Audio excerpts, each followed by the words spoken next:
Hi boys and girls, I'm out in my backyard. I just wanted to tell you a story, and you see what I'm holding in my hands. If you saw on the front end of this video, you saw the name of today's story. It's called, what's it called? The Great Toilet Paper Caper. And I want to tell you a story about when I was young. I was about 14 years old, which is older than most of you I know, but I was just a young guy, and we had a very active group at church. We had a lot of fun doing a lot of fun things, and we, of course, got together at Sabbath school. That was very important, and we would sing and we would study and we would have quizzes and games and a lot of fun things and do our lesson study, and that was great. But we developed a lot of good friends, and we had a lot of kids that came to Sabbath school and stayed for church, and we always sat in the balcony, and sometimes we got to laughing, and that disturbed some people, and but we had a good time together. And as we got older, I was the youngest of 6 kids, and so a lot of us went to church, and my older brothers and my sister, they were in the youth department, and I was about 14 or so, and so I was kind of just going into the youth. I was kind of a young youth at that time, and they did a lot of activities. They took trips together. They had teams, and they would go and collect canned goods for church, and to give to the poor and the needy people. And they did a lot of good things, and they took all kinds of mission trips and things like that. And they also just had parties and social activities and did a lot of fun things. Well, there was one thing that just kind of happened on its own, and I want to tell you something that was really popular back then, and I'm glad it's not quite as popular today, because a lot of the times when this one activity was being performed, it was done as sort of an unkind thing to neighbors. And what would happen was a group of kids would grab toilet paper. They'd go to the store and they'd get as much toilet paper as they could afford. And in the middle of the night, they'd go to just anybody's house, and they would make a mess of the front yard by taking the toilet paper, and they'd unroll it, and they'd put it on all of the trees and across the lawn, and they would do all kinds, make a big mess, and actually sometimes it looked kind of pretty because they would drape it like curtains from the trees and things like that. Well, then they would leave, and nobody would know that they did it because it was in the middle of the night that they'd go out and do that. And when the homeowner would come out on Sunday morning and look at their front yard, they'd see this terrible mess, and they'd get upset and they'd get mad, and then they were going to have to clean it up because they didn't know who else to find and who did it. And it was not a very nice thing to do. Well, for us, this was a little bit different. We decided that we were going to do it to each other, just in our group, and we were going to surprise each other. There were a lot of homes that were represented in our group. We all lived in different homes, and so a lot of times when we got to Sabbath school and to church, we would be whispering in little groups, our little group, and then their little group, and their group would be saying, let's see, we hit one of their houses with the toilet paper, last month, and so that means they're probably going to try and get back at us, and they're going to toilet paper one of our houses. That's what it was called, toilet papering, and so or TPing, right? TPing, and so they were wondering whose house was going to get hit by being toilet papered. And then this other group was saying, okay, I think we should do Terry Shelley's house. No, let's do Terry Blevin's house. No, I think we should do the Savino's house. And then they would decide whose house they were going to do. Well, nobody knew from one group to another whose house was going to get hit and what night their house was going to get hit. It was always going to be on a Saturday night. That was when we were all free, and we had nothing else to do. And so, but they didn't know whose house or when it was going to happen. So they always had to be alert and on guard, right? Well, I want to tell you about this one time when the Savino's house had been chosen to be hit. That's how we say it. Our house was going to be toilet papered, and so the group decided, the ones that were going to do it, they decided they would come at 1 in the morning That's Saturday night. You wait till midnight and wait another hour, and then 1 o'clock in the morning when everybody's sleeping, and they would quietly sneak up to our house, and they would start toilet papering our house, And you know what it looks like? Maybe you saw the picture in there, but it's like they would take a little bit of toilet paper, they unroll it, and then they would just drape it around on one end of the tree, and then they would start walking, and they would go make a little droop, and then they would do it more and more, and you see how quiet you can be because you don't even hear the toilet paper doing anything. Then they drape it more, and then they'd come around, and then they'd twist, and they'd come around here, and they'd come all the way around, and they'd make it hang like that, and then find another branch way over here, and then they'd wrap it around, around like that, and then they could go up to somewhere else and wrap it around. And you see what I'm doing? And then sometimes, while one person was doing that, there'd be another person who was going along the ground, and they would just make a long line of toilet paper on the ground all the way, and then they'd turn and they'd start going the other way. Make this long roll of toilet paper, or line of toilet paper, all on the grass, all the way across the grass. And sometimes they would actually make flags out of it, stripes and little squares and everything. Boy, oh boy, did they have a lot of fun making a terrible mess. And we all knew it was in fun because we were doing it to our friends.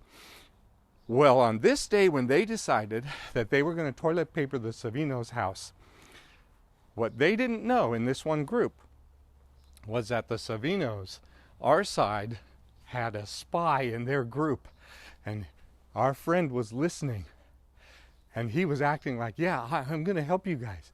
But what he did was he came over to our group when they weren't watching and said, they're going to hit the Savinos' house at 1 o'clock in the morning, so you guys better be ready. And so we were, and we really had a lot of fun doing this, because what we did was, one of my brothers was pretty smart with tinkering with machinery and things, and he took an old telephone, the kind that maybe you've seen them on the walls in people's houses.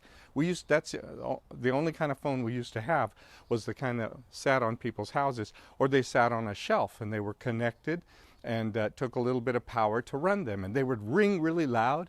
Well, my brother found an old one of those, and he took it apart, and he hooked some power to it, and he hooked a little switch to it, and he ran the power all the way into the house. And so whenever, and he put this old phone under a bush out in the front yard, and whenever you would flip the switch, the phone would start ringing really loud. But nobody knew it was there. He hid the wire as best as he could all the way back to the house. And then he put a tripwire. You know what a tripwire is? It's just they put a stake on one end and this little fishing line, you can't even see it very well, just about that high over the ground. And he'd run it across the front lawn to another stake, and then he'd run the power inside. And if someone tripped on that wire, it would trip a switch inside, and it'd turn big lights on, and it just lit up the front yard in the middle of the night. It would light up everything. And then my mother actually was in on this, and she waited just inside the front windows that shone right out into the house, and she had some big floodlights in her hands, big lights that you could turn on and just make a lot of light. And so we were ready to light up the entire front yard and turn that phone on and make a lot of noise. And then on top of that, my brother and I, another brother and I, we each hid on the one side of the house. I was on this side and he was on that side. And we each had a hose with one of those water guns on it, that you could spray. And we were waiting on the side of the house. And when all the lights would go on, once they were all there starting to do their toilet papering, when all the lights would go on and all the phones would ring, my brother Paul would run out from this side of the house, and I would run out from this side of the house with our hoses and start spraying everybody, and we'd really get them all wet, and they would be like little rats running around trying to figure out where to go. And sure enough, that's what happened.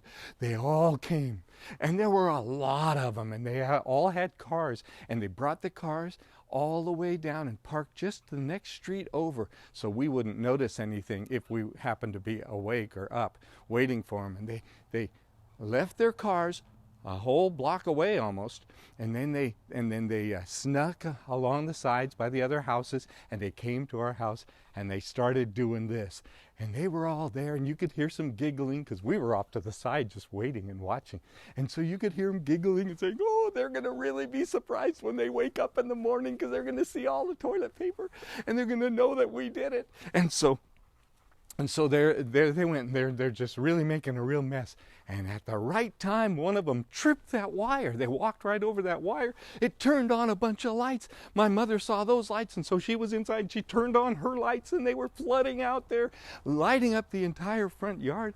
And then another one of my brothers flipped the switch on the phone, and the phone started ringing really loud. And they were running around saying, "What do we do?" Then my brother and I came out from the side with the hoses, and we were spraying them, and we were all laughing, and they weren't laughing because they were saying, "You're getting us wet. What is going on here?"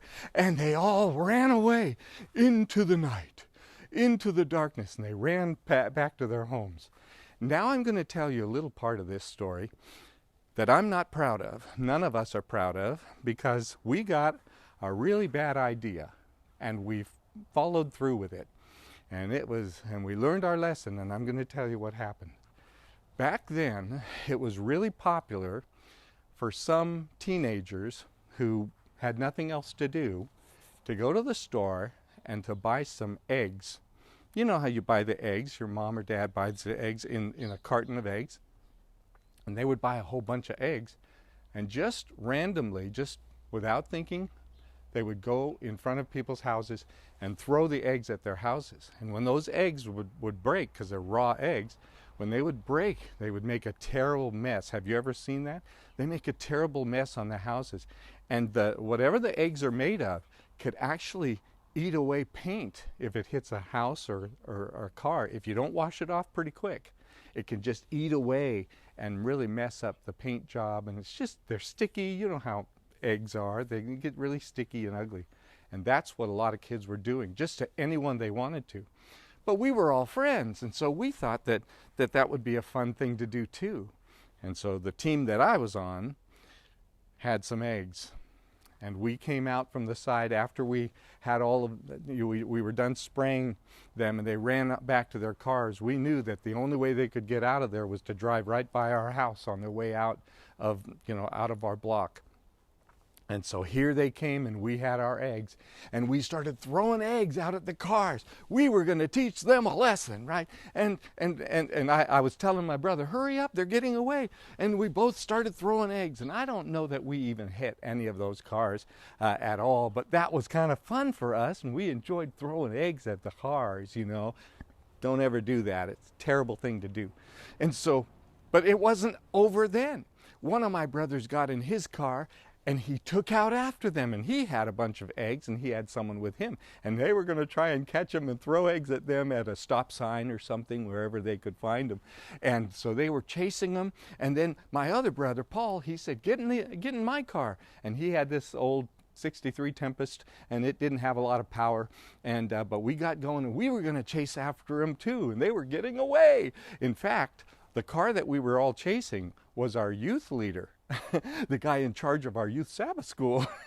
And he was in on it, and he was trying to make trouble for us. But anyway, so now we're chasing our youth leader, and he's driving really fast, and my brother ahead of us, his name was Vic, he's chasing after him in his car, and he had a more powerful car, and he was keeping up with him, trying to chase after him, and we were trying to catch up, but we were driving a lot more slowly because we didn't have the power in our car. And then Mr. Blevins was his name, Terry Blevins. He got on the freeway. Now, we have big freeways where we came from. It was down in Southern California. Big freeways. And Mr. Blevins got on the freeway, and my brother Vic got on right behind him. And of course, it was the middle of the morning. There weren't many cars at all on the freeway. And so down the freeway, they drove very fast, and we tried to get on the freeway, and we're trying to catch up with them, and we could barely see them way up ahead.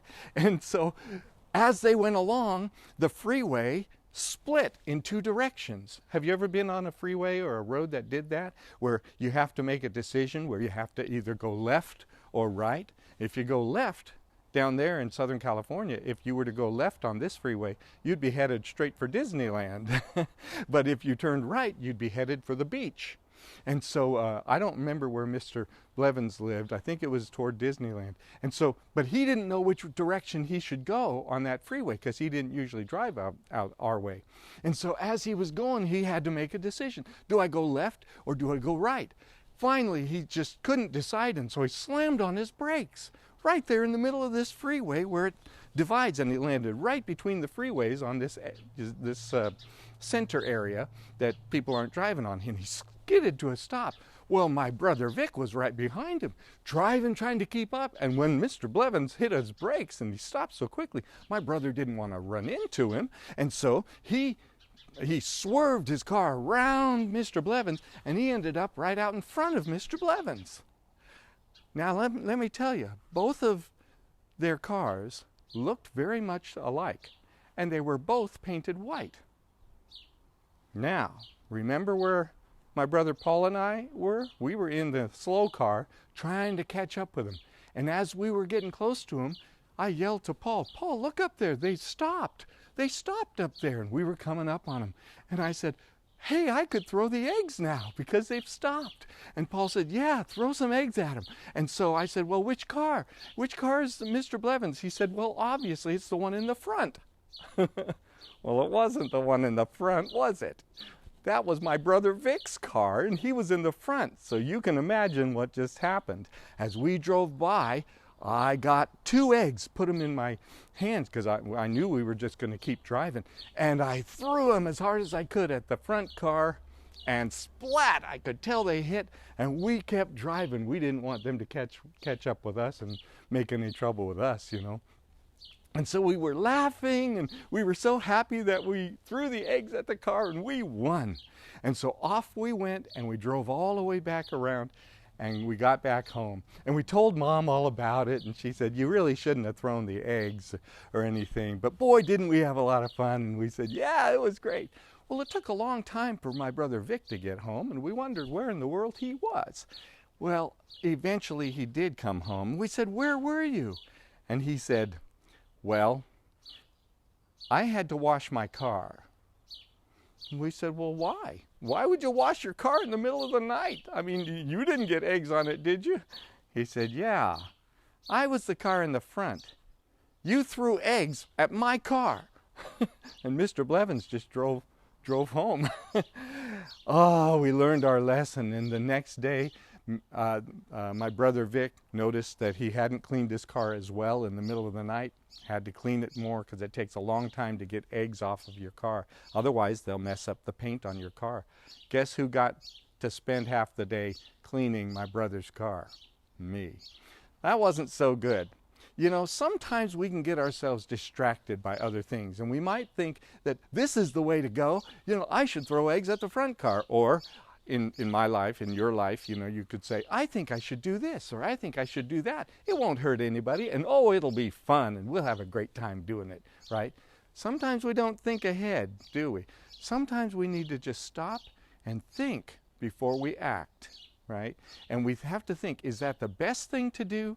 Yes, it's good to have fun, but should I think before I act? Otherwise, maybe it's going to cause a lot of trouble for me, huh? And so the whole next day, we had to clean the car, and we did have to clean up our front yard because that was a mess too. You know, this story reminds me of a Bible text, and I think it's Proverbs 14:12 or 12:14, but I think it's 14:12. And in that little Bible verse, it says, "There is a way that seems right to a person, but in the end, it leads to death." That's what it says. And what that means is, you know, sometimes we think, well, this won't hurt if I do it, or that'll be fun, but yeah, I don't think it's going to hurt anything. And we don't think really a lot more deeply about it, and we do something, and it leads to trouble. That's what that verse says. There's a way that seems right to someone, but if they don't think it through, it can lead to a lot of trouble, maybe even death, right? God teaches us all kinds of lessons in the Bible. That's why it's important for us to study what it says in the Bible so we can learn to be better people, kinder people, more courteous people, more respectful people, happier people, and safer people, right? So we need to pay attention to God's Word, and the lesson for us today is think before you act, and ask the question, would Jesus want me to do this? Is this something Jesus would do? Before we make any decision. Otherwise, it could lead to a lot of trouble, right? Okay, why don't we have a word prayer, okay? Thank you, dear Father, for reminding us today in this sad story that it's great to have fun, but it's more important to be courteous and kind and respectful to each other. So, Father, help us to remember these things. Help us to remember to think before we act so that we can only head in a good direction and not in an unfortunate direction that could be trouble for us. Thank you for loving us so much, and we pray this in Jesus' name. Amen. Well, thank you for listening, and I hope to see you next time. God bless. Have a good Sabbath. Bye-bye.